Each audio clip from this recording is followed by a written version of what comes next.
दोस्तों आज हम लेकर आए हैं एक और नई कहानी। ये बहुत ही मज़ेदार और रस भरी कहानी है। पूरी कहानी सुनने के लिए अभी वीडियो को लाइक करें, चैनल को सब्सक्राइब करें और नोटिफिकेशन बेल को दबाना ना भूलें।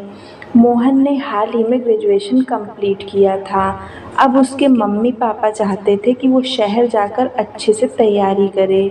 मोहन की मौसी श्वेता मुंबई में रहती थी, तो मोहन को उसके मम्मी पापा ने मौसी के घर मुंबई भेज दिया। मोहन मौसी के घर पहुंच गया।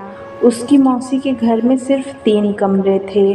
दूसरे कमरे में ज़रूरत के सामान पड़े रहते थे और एक कमरा मोहन को रहने के लिए दे दिया। मौसी की शादी नहीं हुई थी।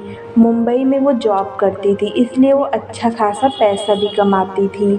मौसी ने मोहन का एडमिशन अच्छी कोचिंग में करवा दिया। अब वो टाइम से कोचिंग जाने लगा, लेकिन मोहन का पढ़ने में मन नहीं लगता था। लेकिन वो जैसे तैसे कोचिंग जाने लगा। एक दिन मोहन सुबह तैयार होकर कोचिंग जाने के लिए निकला। तभी उसकी मौसी आ गई और वो अपनी मौसी से टकरा गया। मौसी के हाथ में कुछ सामान था। टकराने की वजह से वो सारा सामान ज़मीन पर गिर गया।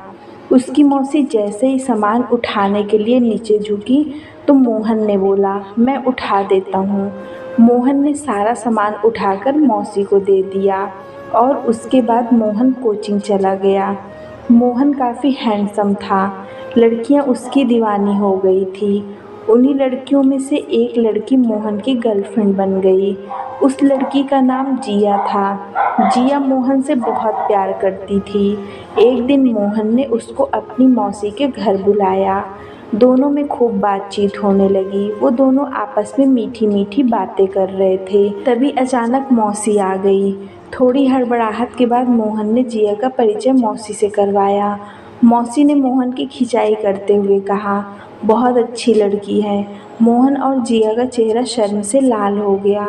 मौसी ने खाना तैयार किया और तीनों ने साथ में ही लंच किया।